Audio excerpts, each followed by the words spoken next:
नमस्कार, मी पंजाब डक। आज आहे 8 ऑगस्ट 2025। 8 तारखेला म्हणजे आज बऱ्याच ठिकाणी, काही ठिकाणी आता 9ला पाऊस सुरू होईल, काही ठिकाणी 10ला होईल, कुठं 11ला होईल, कुठं 12ला होईल, कुठं दुपारून होईल, म्हणून हा अंदाज लक्षात यायचा। पण राज्यात सांगायचं झालं तर तुम्हाला मी म्हटलं होतं ना, 11 ऑगस्ट पर्यंत दररोज वेगवेगळ्या भागात पाऊस पडणार आहे, सगळ्यांना जीवदान ठरणारा असा पाऊस पडणार आहे, म्हणून हा अंदाज लक्षात यायचा। पण सांगायचं झालं तर हा पाऊस पूर्व विदर्भ, पश्चिम विदर्भ, दक्षिण महाराष्ट्र, उत्तर महाराष्ट्र, कोकण पट्टी, खानदेश, मराठवाडा सगळीकडे हा पाऊस पडणार आहे, म्हणून हा अंदाज लक्षात घ्यायचा। शिर्डी, श्रीरामपूर, नेवासा, त्याच्यानंतर संगमनेर त्या तालुक्यातल्या शेतकऱ्याला सांगू इच्छितो की तुमच्या भागामध्ये देखील म्हणजे आज 8 ऑगस्ट 9, 10, 11 तारखेपर्यंत चांगला पाऊस पडणार आहे, म्हणून हे अंदाज लक्षात घ्यायचा। त्याच्यानंतर विदर्भातल्या शेतकऱ्याला सांगू इच्छितो की विदर्भात देखील चांगला पाऊस पडणार आहे। घाटाच्या खाली शेतकऱ्याचे फोन आले होते, तिकडे देखील चांगला पाऊस पडणार आहे, म्हणून हे अंदाज लक्षात घ्यायचा।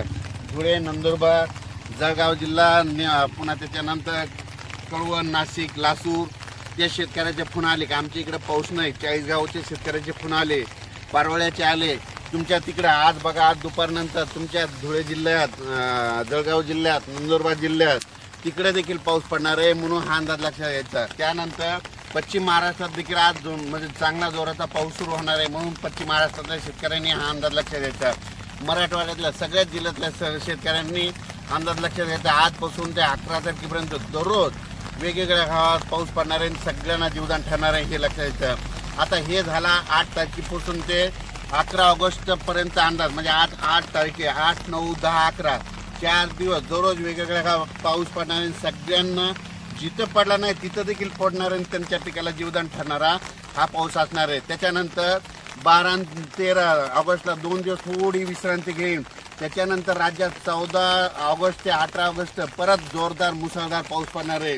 ठिकठिकाणी मुसळधार पाऊस होईल, म्हणून विजेच्या कडकडासह होणार आहे। त्याच्यामुळे काय करा, 14 ते 18 ऑगस्टच्या दरम्यान तुमच्या शेताच्या जिथं तळी असेल तर तुम्ही मोटर टाकले असेल, पाईप असेल ते काढून घ्या, कारण की त्याच्यानंतर त्या पावसामध्ये बऱ्याच धरणाचं जायकवाडीचं परत पाणी सुटणार आहे, त्याच्यामुळे तुमच्या मोटर वाहून जातील, पाईप वाहून जातील, त्याच्यामुळं हे अंदाज लक्षात घ्यायचा। त्याच्यानंतर ते 14 ते 18 सर्व शेतकऱ्याला सांगू इच्छितो, मी म्हटलं होतं ना ऑगस्टपेक्षा सप्टेंबरमध्ये जास्त पाऊस पडणार आहे।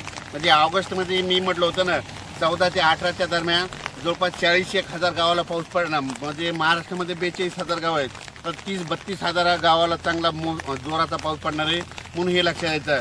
त्याच्यानंतर आता हे 14 ते 18चा एकदा पाऊस येणार आहे, त्याच्यानंतर 25, 26, 27, 28, 29 ऑगस्ट दरम्यान एक चांगला मोठा पाऊस येणार आहे, त्याच्यात देखील 30-35,000 गावाला पाऊस पडणार आहे, म्हणून हे देखील ऑगस्टच्या शेवटच्या आठवड्याचा अंदाज लक्षात घ्या। पुन्हा सप्टेंबर महिन्यामध्ये परत दुसऱ्या आठवड्यात, म्हणजे सप्टेंबरच्या दुसऱ्या आठवड्यात पुन्हा जोरदार पाऊस पडणार आहे, म्हणून हे देखील सप्टेंबरमधला अंदाज लक्षात घ्यायचा। सप्टेंबरच्या शेवटच्या आठवड्यात देखील चांगला जोराचा पाऊस पडणार आहे शेवटच्या आठवड्यात, म्हणून हे लक्षात घ्यायचं। म्हणजे ऑगस्टमध्ये 2 मोठे पाऊस, सप्टेंबरमध्ये 2 मोठे पाऊस आणि ऑक्टोबरच्या फक्त पहिल्या आठवड्यातच एक चांगला पाऊस येणार आहे, आणि दुसऱ्या 20 ऑक्टोबर नंतर पाऊस परत काय होणार, निघून जाणार आहे। पण शेतकऱ्याला सांगतो, भविष्यामध्ये मात्र तुमच्या कष्टाचं नुकसान होऊ देणार नाही। त्याच्यानंतर हे पाऊस सोलापूर जिल्हा, सांगली जिल्हा, सातारा जिल्हा, कर्नाटक, बेळगाव, तेलंगणा, आंध्र प्रदेश तिकडच्या भागात देखील पडणार आहे। कोकणातला पाऊस कायम राहणार आहे, म्हणून हे लक्षात द्यायचं। अचानक वातावरणात बदल झाला, परत एक मेसेज दिला जाईल उद्याच्याला। धन्यवाद।